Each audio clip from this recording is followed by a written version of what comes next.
SSC পরীক্ষা 2025 তোমরা result পেয়ে অকৃতকার্য যারা হয়েছ অবশ্যই বোর্ড চ্যালেঞ্জ করেছ।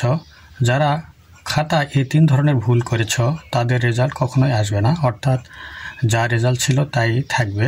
কি সেই ভুলগুলো তা আজ তোমাদের প্রমাণ সহ দেখাবো। পরীক্ষার কোশ্চিনে যা চাওয়া হয়েছিল সব কটা অ্যান্সার করেছ আর মনে করতেছ যে ভালোই রেজাল্ট করব, যেহেতু পরীক্ষা আমাদের ভালো হয়েছে। কিন্তু গণিতের পরীক্ষার খাতায় এখানে এক্স আর এক্স যোগ করলে কত হয়? 2x হয়, কিন্তু এখানে সে শিক্ষার্থী লিখেছে এক্স স্কোয়ার। তো এক্স স্কোয়ার হওয়ার কারণে অবশ্যই এটা মারাত্মক একটা শেষ মুহূর্তে ভুল করেছে এবং এই ভুলের কারণে সে এখানে নাম্বার পাবে না।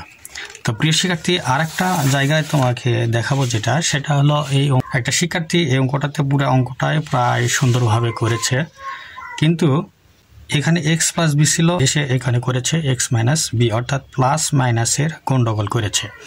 এই প্লাস মাইনাসের গন্ডগোল করার কারণে এখানে সে এই অঙ্কটাতে সে নাম্বার পাবে না।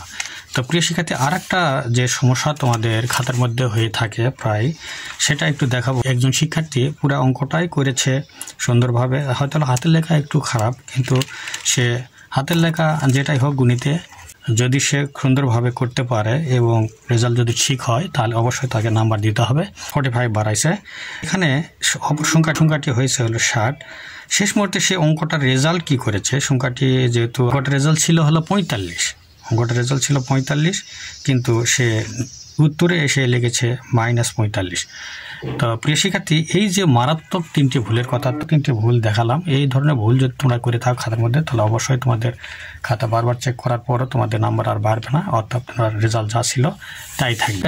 এই ধরনের সমস্যা যারা করে রেখেছ, করার কিছু নেই, তোমাদের রেজাল্ট যা তাই থাকবে। তবে সামনেতে যেন এরকম সমস্যা তোমাদের না হয় তার জন্য সতর্ক থাকবে। আমি এখানে শেষ করছি। খোদা হাফেজ।